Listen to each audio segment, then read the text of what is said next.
Oi, pessoal, tudo bem com vocês? Hoje, nossa aula será sobre proteínas anticorpos. Mas afinal, o que são anticorpos? Anticorpos são proteínas de defesa, também chamadas de imunoglobulinas, pois são proteínas que têm um formato tridimensional globular e trabalham na nossa defesa imunológica. Essas proteínas são produzidas pelos nossos leucócitos, especialmente os linfócitos B, são os leucócitos ou glóbulos brancos responsáveis pela sua produção. E elas trabalham na nossa imunidade chamada de imunidade específica ou adquirida, aquela que ataca especificamente determinado tipo de agente causador de doenças. E tem uma ligação específica com o seu antígeno. O que é antígeno? Antígeno é algo capaz de causar mal ao nosso corpo, uma substância estranha, um corpo estranho, e que por isso é capaz de estimular a produção de anticorpos. Então, toda vez que eu falar a palavra antígeno, você tem que lembrar de um agente, ou pelo menos parte de um agente causador de doenças. Pode ser uma proteína, pode ser um pedaço da parede celular de uma bactéria, e isso serve para as nossas células de defesa reconhecer aquele determinado agente causador de doença, aquele patógeno, tá? E aí produzir aqueles anticorpos contra a sua presença ali no nosso corpo, tá? Para neutralizar. E aqui do lado, nós temos a figura de um anticorpo, né? Mostrando aí a estrutura do anticorpo em um formato específico de Y, e você nota que esse anticorpo é composto de duas partes. As cadeias chamadas de cadeias pesadas, onde você nota aí umas bolotinhas, é a parte mais clara da figura, tá? E as cadeias leves. Existe uma região das cadeias leves chamada de sítio hipervariável, tá? Que vai variar de anticorpo para anticorpo, e isso é que gera a especificidade dele. Cada uma dessas regiões hipervariáveis aí vai ser capaz de se encaixar perfeitamente a um determinado tipo de antígeno, a um determinado tipo de agente causador de doenças. Tá? E aí, por isso, cada anticorpo trabalha no combate de um determinado tipo de doença. Daí, falarmos que a sua resposta é específica, a sua ligação é específica com o seu antígeno.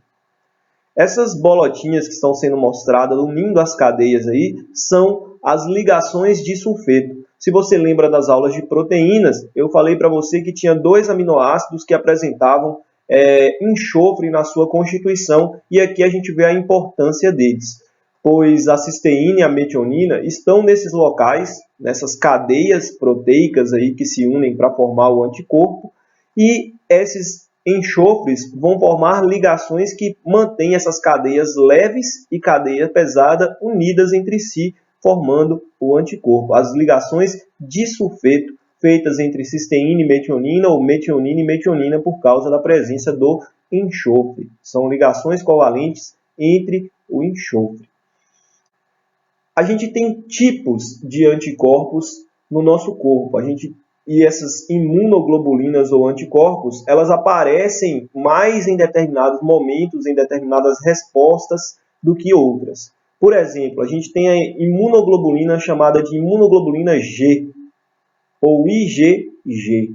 Ela aparece em maior quantidade no soro sanguíneo, tá? E ela tem a capacidade de atravessar a placenta, por isso pode conferir imunidade para o feto durante a gravidez. E também está relacionado à nossa memória imunológica. Alguns dos nossos linfócitos B, após ativados para a produção de anticorpos contra um determinado agente causador, permanecem no nosso corpo como células de memória. E essas imunoglobulinas G vão atuar nessa memória imunológica junto a esses tipos de anticorpos especiais chamados de células de memória. A gente também tem a proteína chamada de imunoglobulina M, que está relacionada à morte dos micro-organismos causadores de doenças. Ela se liga a esse micro-organismo e gera alterações celulares que vão gerar a morte dessa célula de bactéria, por exemplo, ou qualquer outro micro-organismo, como um protozoário. Então, a imunoglobulina M está relacionada a morte celular de micro-organismos. Temos também a imunoglobulina A, que é importante para a imunidade local, por isso estará presente em locais onde a gente pode estar adquirindo alguma bactéria, como nas mucosas, tá? Na lágrima, né? Perto ali daquela mucosa do olho mais sensível, mais aberta à entrada de bactérias, tá? Conjuntivite, ela é uma inflamação das conjuntivas do olho por causa da entrada de alguma bactéria aí. E a lágrima, tá? Ela contém anticorpos do tipo imunoglobulinas A, que são importantes para evitar justamente esse processo de inflamação. Então, ela ajuda, além de lubrificar o olho, a permitir essa proteção contra agentes causadores de doenças no olho. E está presente também na saliva, no colostro, que é aquele primeiro leite que sai do peito da mãe, que vai conferir, então, uma imunidade para o bebê, que agora entra em contato com os agentes externos aqui do ambiente. Tá? E nos mucos da região intestinal, da região do pulmão, elas estão ali, essas imunoglobulinas A, para conferir para a gente uma defesa imunológica. Existe também a imunoglobulina D, responsável por estar ligada à membrana dos linfócitos B, e ela serve para se ligar, para receber fragmentos de antígeno, fragmentos de agentes causadores de doença, os antígenos que vão estimular esse linfócito B a produzir anticorpos específicos. E, por fim, temos a imunoglobulina E, que está ligada à resposta alérgica. Então, toda vez que a gente tem uma alergia, a gente vai ter um aumento das imunoglobulinas do tipo E no nosso corpo.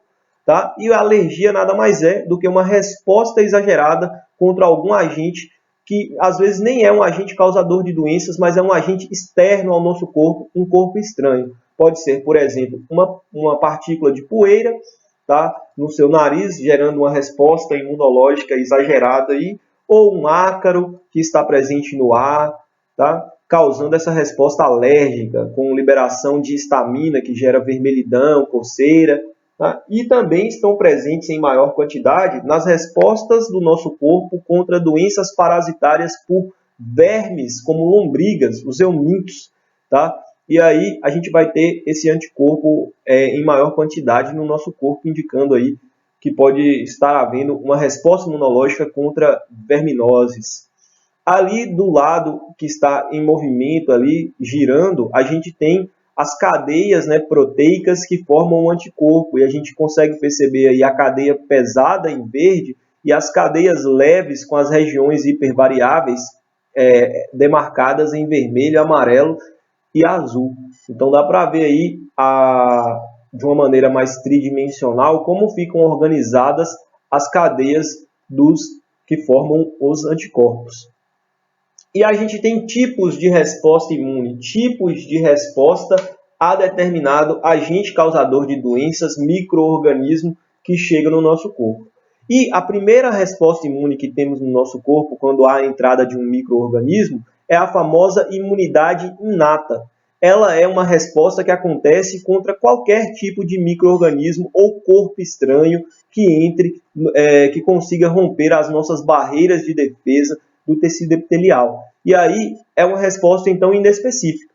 Tá? Ela é mais rápida, tá? Pois chega em apenas 3 minutos após a infecção, a gente já vai encontrar células de defesa do tipo glóbulos brancos, né? Neutrófilos e macrófagos, que são esses glóbulos brancos especiais que fazem fagocitose dos micro-organismos. Fagocitose é o englobamento desse micro-organismo e digestão. Tá? É o que está sendo mostrado na figura de cima ali, ó, os micro-organismos entrando, e os fagócitos, que são os neutrófilos e macrófagos, que vão fazer fagocitose, junto com células dendríticas também, vão fazer essa barreira inicial aí contra os micro-organismos. E essa resposta imune é chamada de resposta inata. E depois, caso a resposta inata não consiga neutralizar os micro-organismos, entra em cena a resposta imune adquirida ou adaptativa, que vai envolver uma ação mais específica contra aquele micro-organismo. Por isso é uma resposta que demora um pouco mais para ser desencadeada, porque é mais demorada os processos que envolvem a produção dos anticorpos. Tá? A resposta adquirida ou adaptativa está relacionada aos anticorpos, que podem estar livres, né, sendo liberados pelos linfócitos B nos nossos líquidos corporais, no nosso soro, e por isso a resposta pode ser humoral, envolvendo o reconhecimento por anticorpos nos soros que chegam até o local da infecção, tá? No plasma sanguíneo, o anticorpo está ali e ele vai se ligar aos micro-organismos, facilitando o trabalho dos neutrófilos e macrófagos. E a resposta celular, que são células especiais, os linfócitos TCD8, que são um tipo de glóbulo branco capaz de reconhecer células infectadas por vírus, como está mostrando na figura de baixo, ali, ó, a célula verdinha, o linfócito T, também chamado de linfócito T natural killer, né, porque ele vai gerar a morte dessa célula infectada. Então a gente chama isso de imunidade adquirida do tipo celular. Então, são esses os tipos de resposta imune. E quando a gente tem respostas imunes, não dá para falar dos tipos de imunização, de como podemos adquirir determinado tipo de resposta contra agente causador de doenças. E aí entra a ideia da imunização passiva e da imunização ativa. E as ideias das vacinas e soros. O que é uma vacina, então? Uma vacina é um determinado remédio que vai conter um antígeno, que vai conter partes do agente infeccioso inativo. Quer dizer que esse vírus causador dessa doença vai estar presente na vacina de forma morta ou atenuada, quer dizer, incapaz de causar os seus sintomas. E você vai injetar isso na pessoa e esses antígenos, mesmo mortos, têm a capacidade de ativar o sistema imunológico, gerando a resposta imunológica das nossas células de defesa. Essa resposta que envolve os neutrófilos, que envolve os linfócitos B e a produção de anticorpos. Por isso, a vacina é chamada de imunização ativa, pois ela vai ativar o nosso sistema de defesa. Já o soro, ele contém anticorpos prontos, produzidos, por exemplo, em corpos de outros animais, como cavalos, e esses anticorpos, como são específicos para determinada doença, se a gente injeta essa proteína no sangue de outra pessoa, uma pessoa infectada já por algum veneno de cobra ou algum agente causador de doenças, esses anticorpos vão poder rapidamente neutralizar esse veneno e causar uma resposta imunológica chamada de resposta imunológica passiva. É mais rápida, tem efeito curativo, tá? E é feita com anticorpos prontos. Como eu dizia, na vacina a gente tem a produção de anticorpos pelas próprias células do nosso corpo, por isso é chamada de imunidade ativa. Já quando você recebe anticorpos prontos, vindos de outro animal que foi inoculado com o agente causador da doença lá, os anticorpos prontos, purificados, você está recebendo um soro que é um tipo de imunização passiva. Garante o combate imediato do agente causador da doença, então não tem que se esperar toda aquela resposta celular das nossas células do nosso corpo acontecer. Inclusive, ela nem acontece porque é tão rápido que neutraliza a doença através do soro que nossas células de defesa nem sabem que a doença se instalou. E aí, vacina e soro tem efeito curativo ou preventivo? No caso da vacina, é sempre preventivo. Ninguém toma vacina depois que já está doente. A vacina é para você não adoecer, já que se você ativar a sua resposta imune uma vez, ela vai lembrar disso da próxima vez que você entrar em contato com o agente causador da doença vivo. E aí vai gerar uma resposta bem forte, capaz de prevenir você de ter os sintomas da doença. Já o soro é um efeito curativo, tá?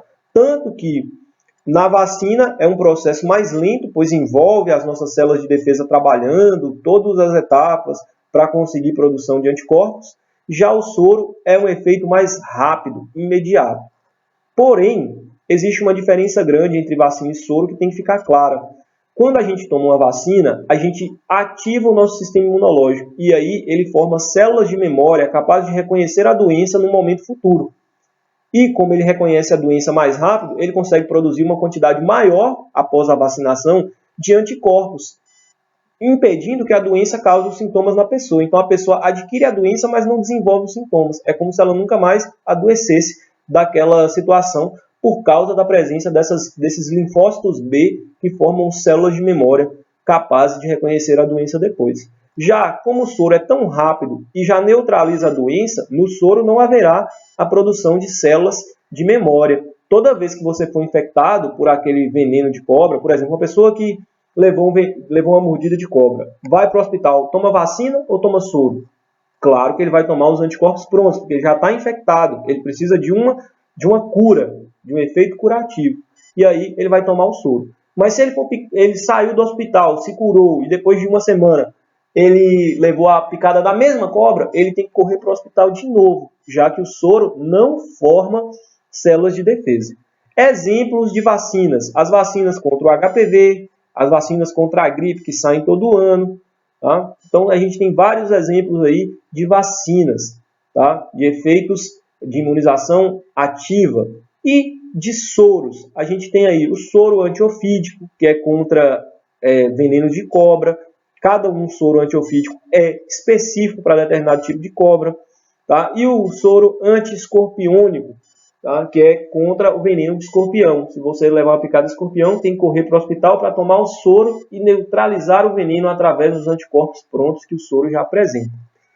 A gente também tem outras formas de imunização passiva naturais, que são o leite materno, que apresenta anticorpos vindo da mãe. Tá? Então, assim, a gente tem essa forma de imunização passiva artificial, que é o soro, que você toma lá no hospital, mas também temos formas naturais de prevenção de doenças. São soros naturais, aí, imunização passiva natural do colostro, do leite materno. Gente, e quando a gente fala de resposta imunológica ativa, a gente tem duas formas de resposta, chamadas de imunidade resposta primária e resposta secundária. Vamos prestar atenção nisso aqui. A resposta primária, como o próprio nome já diz, acontece com produção de anticorpos na primeira vez que você teve contato com o agente causador da doença. Tá? Só que essa resposta, por ser a primeira, ela é mais lenta e fraca. Note no gráfico aqui ao lado, ó, que uma pessoa levou uma injeção com um determinado tipo de antígeno lá, ou uma bactéria, ou um vírus, levou uma injeção no hospital num teste que os cientistas estavam fazendo lá para medir a resposta imunológica. E na parte no eixo vertical do gráfico aí, a gente tem a concentração de anticorpos que essa pessoa produziu em unidades arbitrárias, tá? Em potências de 10 aí. E aí você percebe o quê? Você percebe que o tempo ele demorou uma semana e meia para gerar o pico máximo de anticorpos, que foi a produção de 10 anticorpos. 10 elevado a 1, 10 anticorpos. Né? Então, produziu aí 10 anticorpos com a primeira resposta. É uma quantidade de anticorpos mais baixa, né? Quando você compara com quem? Com a resposta secundária.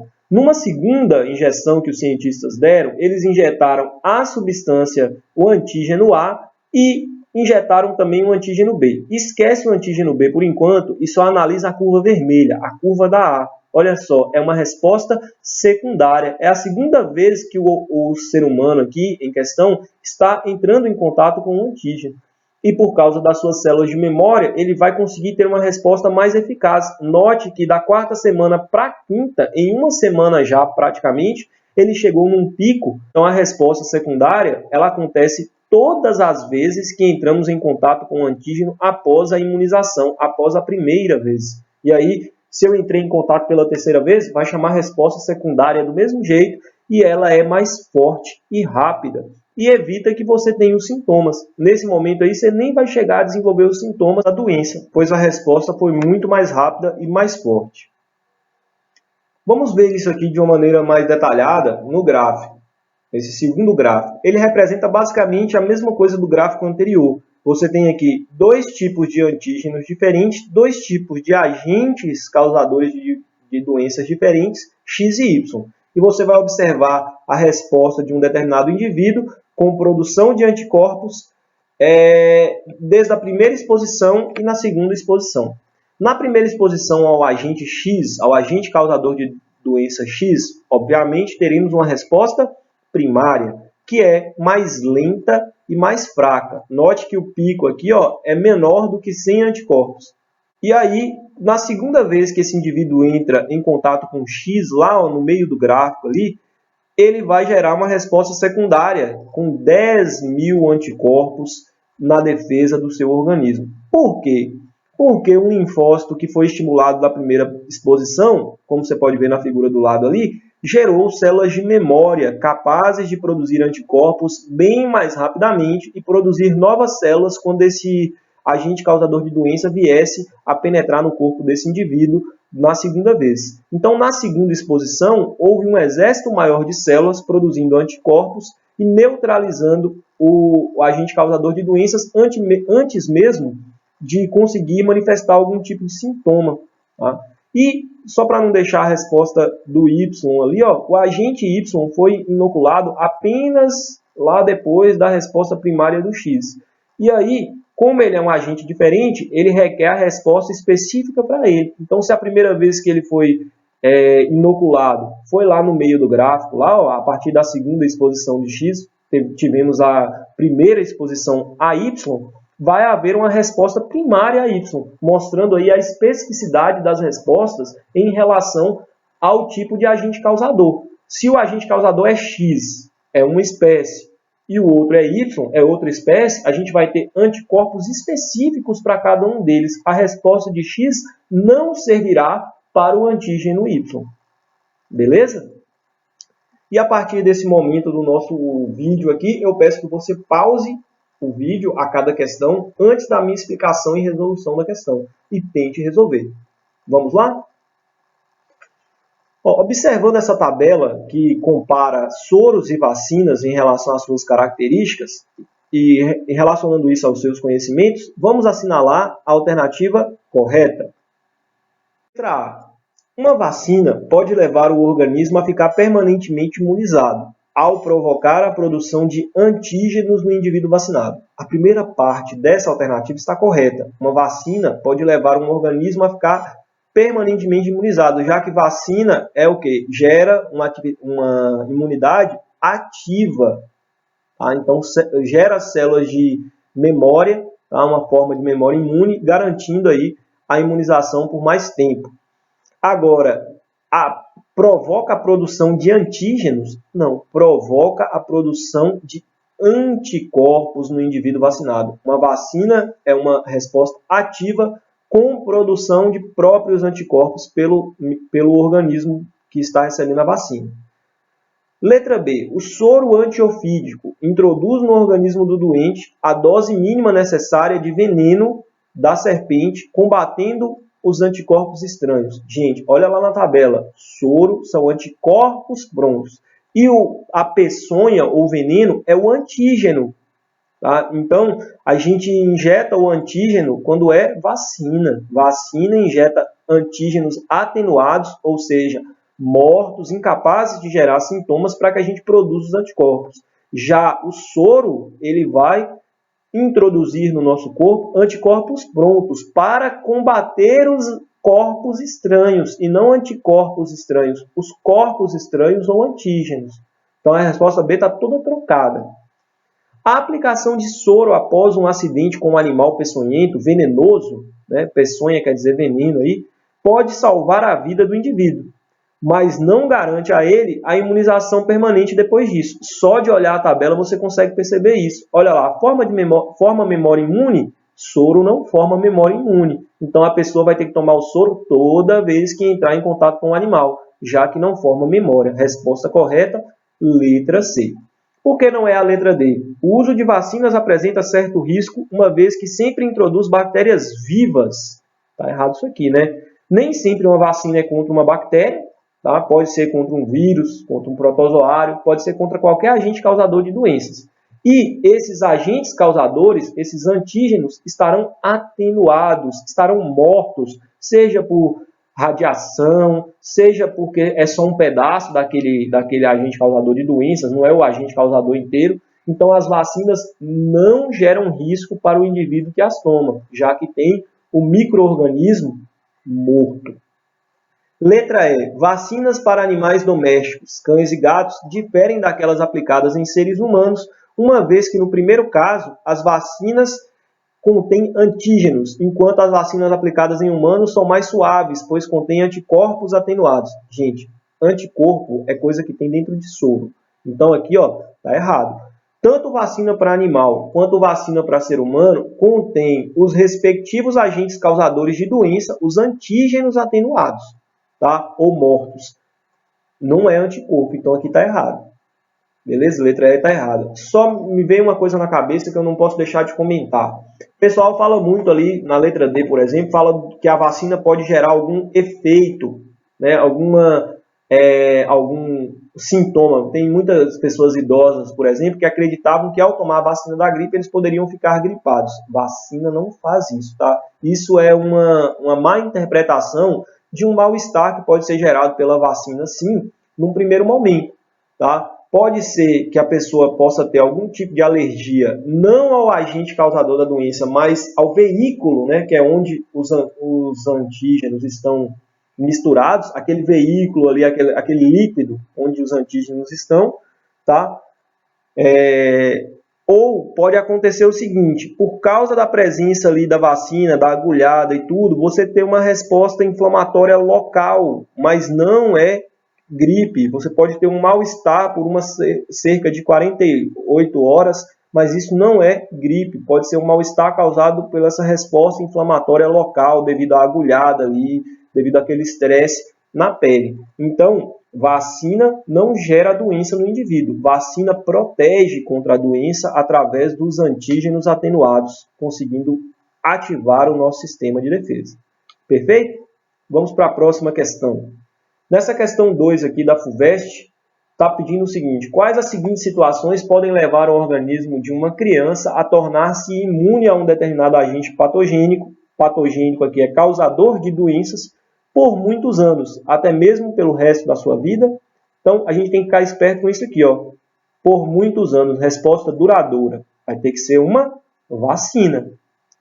E na vacina tem passagem de anticorpos contra o agente da mãe para o feto? Gente, isso aqui é uma imunização passiva placentária, tá? Que acontece lá com aquelas imunoglobulinas do tipo G que eu falei para você anteriormente no vídeo. Passagem de anticorpos contra o agente, passagem de anticorpo é doação de anticorpo da mãe para a criança, é imunização passiva do tipo natural. A amamentação, essa passagem placentária de anticorpos aí é uma imunização passiva e nós estamos querendo aqui uma resposta que gere células de memória. A gente está pedindo vacinação, tá? Algum tipo de vacina. Então, não é a letra B. Letra C. Inoculação no organismo da criança de moléculas orgânicas constituintes do agente. Está parecendo que é essa aqui, né? Moléculas orgânicas que constituem o agente causador da doença podem funcionar como antígenos, capazes de estimular as nossas células a produzir anticorpos e células de memória, garantindo assim uma imunização por muitos anos. Então a resposta, tá, vai ser realmente letra C, como está mostrando ali a setinha do lado direito, lá da letra C, tá? Resposta letra C. Por que não é a D?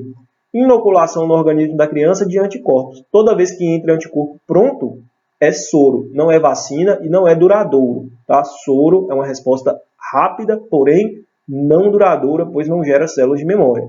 E na letra E, para finalizar, inoculação no organismo da criança de soro sanguíneo obtido de um animal imunizado contra o agente. Esse soro sanguíneo de um animal já imunizado, ele contém anticorpos prontos, é a base da formação dos soros, por isso está até chamando de soro aí, ó.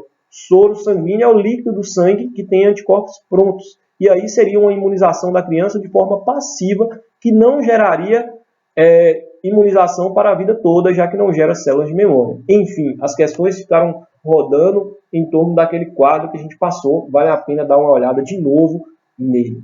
E nossa aula acaba por aqui. Só não pode esquecer de fazer a tarefa mínima no plural. O prazo é até dia 19 de abril. Agradeço a presença e paciência de todos vocês. Peço que deixem seu joinha se gostou da aula, para eu perceber o quanto vocês estão assistindo às aulas aqui. E obrigado e até a próxima.